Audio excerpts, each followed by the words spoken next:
What's up, YouTube? Welcome back to the channel. So, Fire Emblem Three Houses has a fourth house, and it came out in its recent DLC. And I know I'm late to the game, and that's okay, but hey, better late than never, right? And from what I have to say when it comes down to this is pretty dope. I actually liked it. I enjoyed playing it from start to finish. So before we get into my little review for this DLC, like, comment, subscribe, share with your friends and family that love gaming, anime, and comics. And yeah, so let's get into it.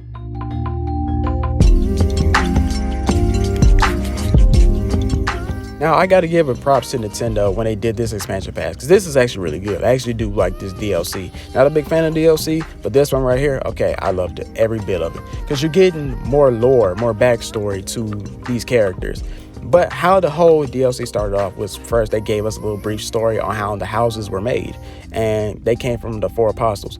And we don't know nothing about the Four Apostles, because either all the stuff they did that was documented was lost in the fire 21 years ago from in-game, or Lady Rhea just wants y'all to forget about them and just focus on her. I think it's both. I think Lady Rhea wants people to focus on her and not the apostles, and I think she started that fire, but I don't think she didn't start the fire. She's just, you know, a real shady character. But I learned a lot about Byleth because his mother plays a role in this. You would think that, okay, they brought her up once in this DLC and there's not much about it. No, she played a huge part. Matter of fact, she played a huge part throughout the whole story, and she never even showed up. But the thing is, though, when it came down to this story was what was going on.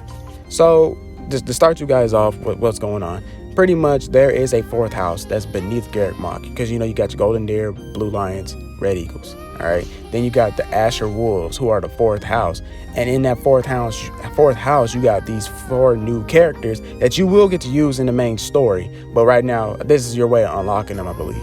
You get Hapi, you get Constance, you get Yuri, and you get Balthus, or as Hilda calls them, Balti. These four have been exiled from, you know, Garreg Mach, because each one of them has a reason why they are part of the Ashen Wolves. Like, for instance, Balti here, he has a lot of bounties on his head. Now, he didn't say for what reasons, but he has a lot of bounties on his head. And of course, just like every other character in Fire Emblem, each one of these members come from a very respected household. You know, like, for instance, if I was in the game, I'll come from House Walker, you know, or some people will come from House Gomez, you know, that kind of thing. They're all from very popular, very educated, very powerful houses, but for some reason they got exiled. But there's a reason why these four are here, which I'm gonna talk about more as we go through the video. You meet them, then you meet another church member named Alfred, or whatever. His name, he sounds like Alfred from Batman, but he plays a huge part because low-key, he's actually the antagonist, and y'all won't know it until the end of the game.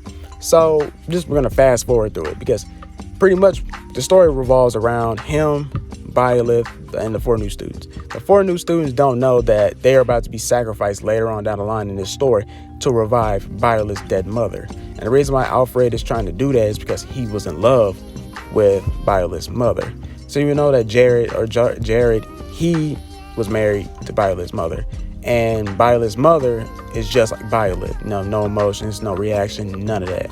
And she died to bring her son alive, to keep him alive, because you know the whole heart thing, fire, you know, y'all know what I'm talking about. So as we go on, he's the final boss, by the way. He transforms into some really ugly, cool looking beast, but pretty much that's what the story revolves around. The Ashen Wolves that stay beneath Garreg Mach, and they are just outcasts. That's about it. They're just outcasts, but really they are being used to bring back Byleth's mother. Now back to the whole old dude that's trying to revive her.